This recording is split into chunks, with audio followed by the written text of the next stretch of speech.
cosa, di mele, di limone. Vai.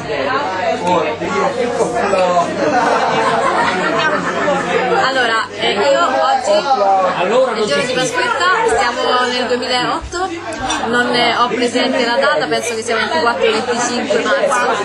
Prendo moglie, si chiama Eleonora, e ci sposiamo. Abbiamo messo i nostri lucchetti a Ponte Milvio di Viterbo. Ma guarda che è per sempre. Ma che per sempre? No, diciamo fa forever forever. Com'era la battuta? Non me la ricordo più. Campano. Ma certo, c'è scritto sopra, ah sì, sì.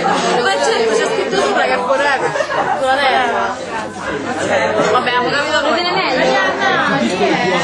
Ma Marianna, come la mangia? Gli soldi. Bacio, bacio. Cos'è questa cosa? Ma che fanno? Crostata con le viscere, è preciso viscere. Le viscere, tu e le viscere. Domani. Dai, ce la fai, ce la fai. Oh, per Buona. E scusate, il riso dopo ci dovete buttare. Volevo fare buona paspetta. Bravi! I figli potremmo fare. Sì? I figli non li possiamo fare. A meno che lei non c'ha una sorpresa. Li adottati, se no. Li adottiamo. Ma nella Repubblica Cattolica li danno i figli omosessuali. No. Mi sa che dobbiamo fare un salto in Spagna. No.